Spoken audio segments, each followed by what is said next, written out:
తిరుమలలో కూడా జగన్ రెడ్డి వ్యాపారం చేశారు. ఇలాంటి విషయాల్లో ప్రజలు అప్రమత్తంగా ఉండాలి. పీకేపల్లిలో సమస్యలన్నీ పరిష్కరిస్తాం. గంజాయి, సారా, మద్యం, మహిళల రక్షణ విషయంలో ఎన్డీఏ నాయకుల సిఫార్సుని కూడా పట్టించుకోవద్దు. ఫిర్యాదుల బాక్స్ ను ప్రారంభించిన మంత్రి అనిత. పొలం పిలుస్తుంది, ఇది మంచి ప్రభుత్వం పోస్టర్లను ఆవిష్కరించిన హోంమంత్రి Vangalapudi Anitha.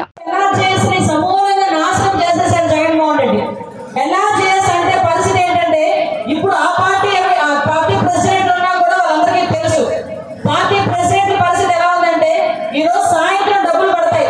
15th finance 14th finance అని డబ్బులు పడతాయి. పడ్డ వెంటనే అమ్మయ్య మా ఊరికి నేను బ్లీచింగ్ పౌడర్ చదువుకోవచ్చు, లేకపోతే కాలం తీయొచ్చు, ఒక ఏదో బ్రైన్ తీయొచ్చు అని ఆలోచించుకొని పడుకుంటాడు పాప ప్రెసిడెంట్.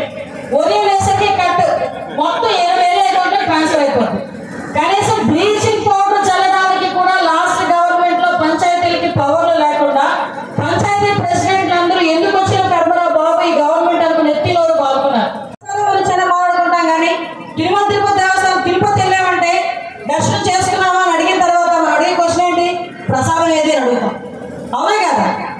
కొండకెళ్ళి మొక్కు తీర్చుకొని ఇంటికి తిన్నగా వచ్చి ప్రసాదం కూడా ఇంట్లో దీపం పెట్టుకొని ప్రసాదం పెట్టి నలుగురికి పంచి కానీ మనం ఆ ప్రసాదం తినం. అవునా? అంత ప్రసాదానికి ప్రాధాన్యత ఉంటుంది. ఆ ప్రసాదంలో వాడే నెయ్యిని కూడా ఆవు నెయ్యిని కూడా కలిపి తీసుకొచ్చి అందులో కలిపేసి ఈరోజు తిరిగి వాళ్ళ లాయర్లు మాట్లాడుతున్నారు. ఎందుకంటే ఇక్కడ నేను ఒక్కదానే కాదు, ఇక్కడ అందరూ యూట్యూబ్లు చూసేవాళ్ళు, టీవీలు చూసేవాళ్ళు, న్యూస్ చూసేవాళ్ళు ఉన్నారు. అందరికీ కూడా తెలిసి ఏం జరుగుతుంది అన్నది. దయచేసి ఇలాంటి పరిస్థితులను మన దగ్గరికి వచ్చి మళ్ళీ మనల్ని కూడా పెట్టడానికి చూస్తారు. దయచేసి ఈ విషయంలో మీరందరూ కూడా ఎలర్ట్గా ఉండాలని మనస్ఫూర్తిగా కోరుకుంటూ, ఇప్పుడే మా నాన్న చెప్పారు మీరు ఏదైతే వాటర్ స్కీమ్ గురించి అడిగారో ఆ వాటర్ స్కీమ్